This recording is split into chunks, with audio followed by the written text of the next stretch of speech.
अस्सलाम वालेकुम वरहमतुल्लाहि वबरकातुहू। नाज़रीन हज़रात, जब आप तिजारत के लिए घर से बाहर जाएं तो सबसे पहले एक काम ज़रूर कर लिया करें कि अल्लाह की हम्द ज़रूर किया करें ताकि आपका कारोबार अच्छा चलता रहे। और एक बात और भी याद रखें कि घर से जब काम के लिए निकलें तो अपने दिल में ये अकीदा करके निकलें कि जो हम माल कमाएंगे वो हलाल कमाएंगे, बल्कि हराम नहीं कमाएंगे। तो आइए आज हम एक बयान लेकर आए हैं जो मौलाना शाकिर नूरी साहब का ये बयान है। तो आइए शुरू करते हैं बयान। मैं तेरा अब यहाँ किसी के जहन में यह सवाल आ सकता है कि क्या माल कमाना बुरा है? नहीं, माल कमाना बुरा नहीं। माल के इस्तेमाल का तरीका सही या गलत हो सकता है। कमाना बुरा नहीं, बिल्कुल हक बात। बल्कि मैं आपको बताऊं, फज्र की नमाज के बाद आकाए करीम सल्लल्लाहु अलैहि वसल्लम सहाबा के साथ तशरीफ फरमा थे। एक सहाबी उठे और उठकर सीधा कारोबार के लिए निकल गए। तो जो दूसरे सहाबा मौजूद थे उन्होंने आकाए करीम सल्लल्लाहु अलैहि वसल्लम की खिदमत में अर्ज किया, या रसूलल्लाह सल्लल्लाहु तआला अलैहि वसल्लम, क्या ही अच्छा होता ये थोड़ा सा अल्लाह का जिक्र करके फिर दुनिया की तरफ और कामकाज की तरफ जाते। तो अब हुजूर ने क्या फरमाया? मेरे आका सल्लल्लाहु अलैहि वसल्लम फरमाते, अगर तिजारत के लिए जाने वाला इस नीयत से जा रहा है कि हलाल कमाकर अपने माँ बाप बीवी बच्चों को खिलाएगा और हाथ फैलाने से बचेगा, तो इसका ये जाना भी इबादत में शामिल है। सुभान इबादत अल्लाह, सुभान अल्लाह। ये भी इबादत है। तो इस्लाम ने माल कमाने से मना नहीं किया।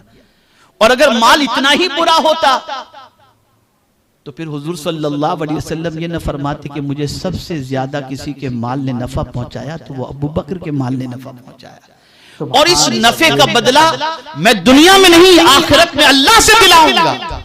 तो ये माल ही तो है, कमाते नहीं तो कैसे पहुंचता? तो माल कमाना बुरा नहीं, माल कमाना बुरा नहीं। इसी तरीके से आप देखें हजरत उस्मान ज़ुन्नूरैन रज़ी अल्लाहु मौला तबारक व तआला 2 मरतबा रसूल आज़म सल्लल्लाहु तआला अलैहि वसल्लम से उन्होंने जन्नत हासिल की। 2 मरतबा सरकार सल्लल्लाहु अलैहि वसल्लम ने फरमाया, उस्मान तुम जो चाहो करो, तुम जन्नती हो। किस वजह से? जो माल उनके पास था, उस माल से एक कुआं उन्होंने खरीदा और उस कुएं को खरीद कर उसे मुसलमानों के लिए वक्फ कर दिया। और मैं आपको बताऊंगा तो शायद हैरत होगी कि आज भी मदीने मुनव्वरा की बैंक के अंदर उस्मान इब्ने अफ़्फ़ान के नाम से एक अकाउंट है, और बीर उस्मान, और वहां पर जो बाग है उसकी जो आमदनी होती है वो उस अकाउंट में जमा होता है और उस अकाउंट में से गरीबों के अंदर तकसीम होता है। आप सोचिए, ये बीर उस्मान। मस्जिद नबवी शरीफ जहां पर हम नमाज जाते हैं तो पढ़ते हैं, अगर माल न होता तो ये मस्जिद न बनती। इसलिए कि रसूल आजम सल्लल्लाहु अलैहि वसल्लम ने 2 यतीमों की जगह खरीदने के हवाले से फरमाया। सिद्दीक अकबर खड़े हुए और उन्होंने कहा कि इस जमीन में खरीदता हूँ। कीमत दी, जमीन खरीदी, वक्फ कर दी। आज लोग उसमें नमाज पढ़ रहे हैं और एक रकात के एवज में 50,000 का सवाब मिल रहा है। तो माल कमाना बुरा नहीं। लेकिन अब मैं आपको माल के इस्तेमाल का तरीका बताता हूँ। माल के इस्तेमाल, मदीने में कहत पड़ा, लोग दाने दाने के मोहताज।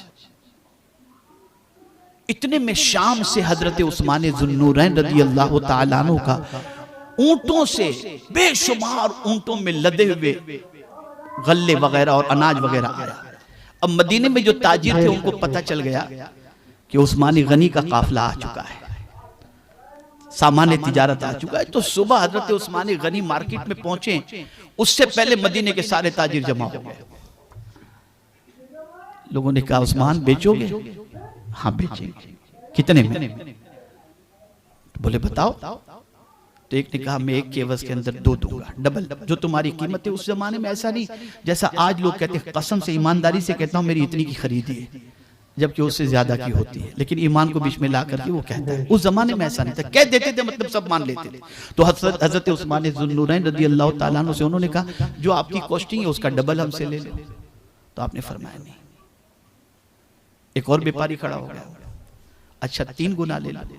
कहा नहीं, मुझे इससे भी ज्यादा चाहिए। चौथे व्यापारी खड़े हुए, कहा 4 गुना ले लो। कहा नहीं, मुझे इससे भी ज्यादा चाहिए।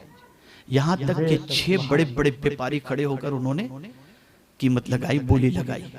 हजरत उस्मान गनी ने फरमाया मुझे इससे ज्यादा मिल रहा है, मुझे इससे ज्यादा मिल रहा है। तो वो व्यापारी सोचने लगे हमसे बड़ा कोई व्यापारी तो है ही नहीं, अब ज्यादा देने वाला कौन है? तो पूछ लिया हजरत उस्मान गनी से, उस्मान ये तो बताओ कि इससे ज्यादा देने वाला कौन है? फरमाते मुझे 1 का 10 गुना मिल रहा है। कहा कौन दे रहा है? कहा मेरा मौला दे रहा है, गवाह हो जाओ, मैंने ये सारा गल्ला मदीने के गरीबों के लिए फ्री में दे दिया। ये है सुभान अल्लाह, सुभान अल्लाह। तब जन्नत मिलती है। ये मगरिबी सोच है कि अपनी कमाई सिर्फ अपने लिए, अपनी औलाद के लिए, अपने खानदान के लिए। इस्लामी सोच ये है वफी अमवालिहिम हक्कुल लिस्साइल वल महरूम। ये कुरान कह रहा है कि तुम्हारे मालों के अंदर उन लोगों का भी हक है जो बेरोजगार हैं। अगर किसी बेरोजगार को हम दे रहे हैं, एहसान नहीं कर रहे, उसका हक हम उसे दे रहे हैं। ये कुरान कह रहा है। सुभान अल्लाह, बेशक। तो ये जो मटेरियल सोच बन चुकी है ना, ये बड़ी खतरनाक है। ये सोच हमें जो है सेल्फिश बना देती है। मेरे प्यारे आका सल्लल्लाहु ताला अलैहि वसल्लम के प्यारे दीवानों, अब इस आयत के जरिए आप समझ लें, जो दुनिया को परमानेंट जगह समझते हैं और आखिरत के लिए कुछ नहीं करते, कोई सरमाया नहीं आखिरत के लिए, और दुनिया दुनिया दुनिया दुनिया दुनिया दुनिया के लिए नमाज छोड़ देना, दुनिया के लिए तिलावत छोड़ देना, दुनिया के लिए हलाल और हराम छोड़ देना, ये सारी चीजें करना। आपसे मैं बताऊं, एक साहब ने बंगलो बनाया, एक बुजुर्ग थे, उनके पास गया, बहुत लोग आए बंगलो देखने के लिए। देखा सबने क्या खूबसूरत बंगला है, कितने अच्छे कार्टन हैं, कितने अच्छे, कितना अच्छा डेकोरेशन है, सारी चीजें आए, देखी और तारीफ करके चले गए। मोहल्ले के एक बुजुर्ग को बुलाया, उसने कहा हुजूर आपके भी कदम पड़ जाएं। तो सुभान अल्लाह, वो गए बुजुर्ग, देखा, नजर घुमाई और नजर घुमा करके वापस आ गए। कहा हुजूर आपको पसंद नहीं आया? कहा बेटा सुनो, इस बंगले में जो भी रहेगा मर जाएगा। तो भी पढ़ा लिखा था, सुलझावा आदमी था। कहा हजरत कोई झोपड़ी में रहे तब भी तो मरने वाला ही, कोई कहीं ऐसा तो है नहीं कि परमानेंट रहेगा, बंगलों में रहेगा तो भी मरेगा, झोपड़े में रहेगा तो भी मरेगा, सब मरने ही के लिए तो पैदा हुए।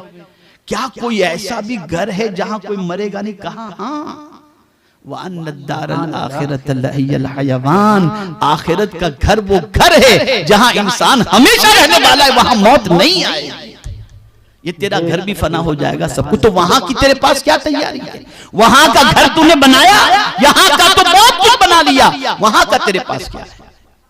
वहां का तेरे पास क्या है? तो मेरे प्यारे आका सल्लल्लाहु ताला अलैहि वसल्लम के प्यारे दीवानों, इस चीज को अच्छी तरीके से जहन के अंदर महफूज रखें। और अब ये आखिरी बात अर्ज करके मैं अपनी गुफ्तगू को खत्म करता हूं कि हमें करना क्या है। अल्हम्दुलिल्लाह मैं यहां देख रहा हूं इस वक्त कि उलमाए अहले सुन्नत भी मौजूद हैं और साथ ही साथ खैर ख्वाहान उम्मत भी मौजूद हैं। करना क्या है हमें? आज जो हमारी सिचुएशन है, इस सिचुएशन से हम निकल कैसे सकते हैं? इल्मी इफलास है और सारी तकलीफें हैं, उससे निकल कैसे सकते हैं? एक हदीस पर अगर पूरी दुनिया का मुसलमान अमल करता तो मैं पूरे यकीन के साथ कहता हूं कि आज पूरी दुनिया के अंदर कहीं भी जाहिल मुसलमान आपको न मिलता। सुभान अल्लाह। आज पूरी दुनिया में कोई मुसलमान किसी गैर के पास जाकर के इलाज न करवाता और आज जनरेशन खराब न होती। हुजूर सल्लल्लाहु अलैहि वसल्लम ने मरने से पहले 3 काम करने का हुक्म दिया। सुभान अल्लाह, सुभान अल्लाह। सहाबा किराम अलैहिमुर रिज़वान से हुजूर सल्लल्लाहु अलैहि वसल्लम ने फरमाया, मरने वाला जब मरता है तो उसके आमाल मुनक़ता हो जाते हैं। इधर मरा, अब कोई नेकी नहीं, कुछ भी नहीं। इधर रूह कब्ज हो गई, अब नमाज इसके ऊपर नहीं है, रोजे इसके ऊपर नहीं है, तिलावत, हज, ज़कात कुछ भी नहीं है। इधर अब कोई नेकी करने का टाइम खत्म। जो अल्लाह ने नेकी की उम्र दी थी वो नेकी की उम्र खत्म, जो उम्र दी थी वो उम्र खत्म हो गई। लेकिन सरकार सल्लल्लाहु अलैहि वसल्लम फरमाते हैं, मरने वाला जब मरता है तो उसके अमाल मुनक़ता हो जाते हैं सिवाय 3 चीजों के। तीन चीजें ऐसी हैं, अगर वो करके मरा, अगर वो तीन चीजें, तीन काम वो करके मरा, तो कब्र में सोया भी होगा, उसे सवाब मिलता रहेगा।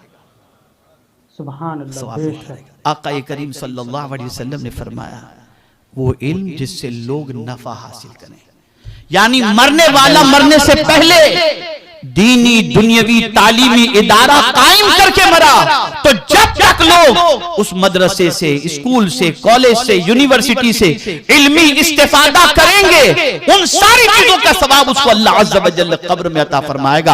अगर हर मुसलमान इस पर अमल करता और मरने से पहले कुछ इस तरीके के इदारे कायम करता, तो आज हमारी बहनों को गैरों के स्कूल में जाने की जरूरत न पड़ती और वहां फिर बेपर्दा जाकर के अपने बच्चों को एडमिशन कराने के लिए धक्के खाने की जरूरत न पड़ती। मरने से पहले रसूल आजम सल्लल्लाहु अलैहि वसल्लम ने इस तरीके के काम का फरमाया कि ऐसा इल्म जिससे लोग नफा हासिल करें, अगर कोई शख्स इस तरीके का काम करके मरा है तो आमाल मुनक़ता हो जाते हैं, लेकिन उसका फायदा जो इल्म का उसने किया है उसका सवाब अल्लाह उसे अता फरमाता है। ये पहली चीज। बेशक। क्या हम में किसी के जहन में ये, अगर हर मुसलमान ये सोच ले कि मैं अगर कॉलेज नहीं बना सकता, यूनिवर्सिटी नहीं बना सकता, दारुल नहीं बना सकता, तो कम से कम 10, 20, 25 मकतब ही कायम कर दूं, ये तो करूं, इतना तो करूं। अगर अपने लिए दुनिया का बहुत कुछ बनाने की बजाय उम्मत मुस्लिमा के लिए कुछ स्कूल, कॉलेज, यूनिवर्सिटी या दीनी इदारे बना लेता, तो जब तक उसमें लोग पढ़ते रहते उसका फायदा मिलता रहता। एक चीज ये। दूसरी चीज, सुभान अल्लाह, बेशक। सरकार सल्लल्लाहु अलैहि वसल्लम ने फरमाया सदक़े जारिया। सुभान अल्लाह। मरने से पहले अगर कोई शख्स हॉस्पिटल कायम करके मर रहा है, कुएं खुदवा के मर रहा है, मुसाफिर खाने बना करके मर रहा है, तो जब तक लोग उससे फायदा उठाएंगे, मरने वाले को कब्र में उसका सवाब मिलता रहेगा। अगर आज मुसलमान अपनी हॉस्पिटल वगैरह बनाए होते तो मैं ये समझता हूं कि मुसलमान लूटे न गए होते। आज की पोजीशन ये है कि हमारा हॉस्पिटल भी इतनी बड़ी तादाद में मुसलमान होने के बावजूद ऐसा हॉस्पिटल नजर नहीं आता जहां पर दुनिया के हर तबके के लोग आकर के इलाज कराते हों और मुसलमानों के साथ रियायत के साथ इलाज मुआलजे का इंतजाम होता हो। ये सदका जारिया है। और तीसरी चीज, मेरे आका सल्लल्लाहु अलैहि वसल्लम ने फरमाया नेक औलाद। सुभान अल्लाह। अगर कोई शख्स मरने से पहले नेक औलाद को छोड़ करके मरता है तो सारी उसकी नेकियों का सवाब अल्लाह मरने वाले माँ बाप को अता फरमाता है। और साथ ही साथ बच्चा मगफिरत की दुआ करता है तो अल्लाह ताला माँ बाप की मगफिरत फरमा देता है। तो मेरे प्यारे आका सल्लल्लाहु ताला अलैहि वसल्लम के प्यारे दीवानों, ये तीन काम हमें मरने से पहले करके मरना चाहिए और ये अहद करना चाहिए, इरादा करना चाहिए कि हमें अगर परवरदिगार ने नवाजा तो हम बहुत बड़ी यूनिवर्सिटी नहीं कायम कर सकते, कॉलेज नहीं बना सकते, स्कूल नहीं बना सकते, तो कम से कम नर्सरी बना लें, मदरसा बना लें, दारुल उलूम बना लें, ताकि बच्चे वहां से इल्मी इस्तेफादा करें और मरने के बाद हमारी कब्र के अंदर हमें उसका सवाब मिलता रहे। सुभान अल्लाह, बेशक। सुभान अल्लाह। तो बयान अच्छा लगा हो तो वीडियो को लाइक करें, चैनल को सब्सक्राइब करें और बेल आइकन जरूर दबा दें ताकि आने वाली हर इस्लामिक वीडियो आप तक सबसे पहले पहुंचती रहे। अस्सलाम वालेकुम वरहमतुल्लाहि वबरकातुहू।